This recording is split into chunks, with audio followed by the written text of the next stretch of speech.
Day 9. The king and the two painters. ஒரு ராஜா அவரோட மந்திரிய கூப்பிட்டு சொல்றாங்க, இந்த நாட்டிலேயே ரொம்ப அழகா வரைகிற 2 பெயிண்டர்ஸ கூட்டிட்டு வாங்க. அந்த ராஜாவும் ரொம்ப தேடி 2 பெயிண்டர்ஸ கூட்டிட்டு வராங்க. அந்த 2 பெயிண்டர்ஸ் கிட்டயும் ராஜா சொல்றாரு, உங்கள யாரு நம்மளோட அரண்மனைக்கு பொருத்தமான ஒரு அழகான பெயிண்டிங்க வரைஞ்சு கொடுக்குறீங்களோ அவங்களுக்கு ராஜா நிறைய பரிசுகள் தரப்போறேன்னு சொல்றாங்க.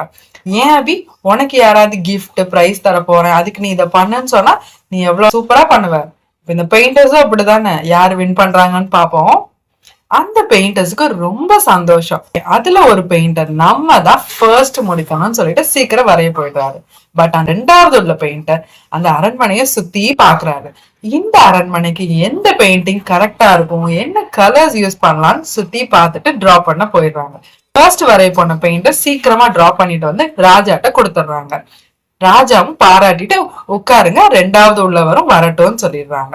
அந்த செகண்ட் உள்ள பெயிண்டர் ரொம்ப பொறுமையா டைம் எடுத்து திங்க் பண்ணி ரொம்ப அழகா வரைஞ்சிட்டு வந்து ராஜாட்ட கொடுக்குறாங்க.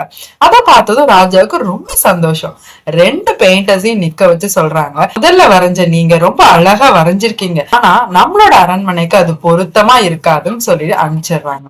அந்த 2வது உள்ள பெயிண்டரை பார்த்து சொல்றாங்க, நீங்க நம்மளோட அரண்மனைக்கு ரொம்ப பொருத்தமான ஒரு பெயிண்டிங்க வரைஞ்சு கொடுத்துருக்கீங்க, இந்த மாதிரி ஒரு பெயிண்டிங்கை நான் பார்த்ததே இல்லை அப்படின்னு சொல்லிட்டு பாராட்டி அவருக்கு நிறைய பரிசுகளை கொடுத்து அனுப்பிடுறாங்க. இதுல இருந்து அபி என்ன தெரியுது, எந்த ஒரு விஷயத்தையும் நம்ம பிளான் பண்ணி பண்ணணும். நம்ம சீக்கிரமா பண்றதை விட அதை நம்ம எவ்வளவு கரெக்டா குவாலிட்டியா பண்றோம்ன்றதுதான் முக்கியம்.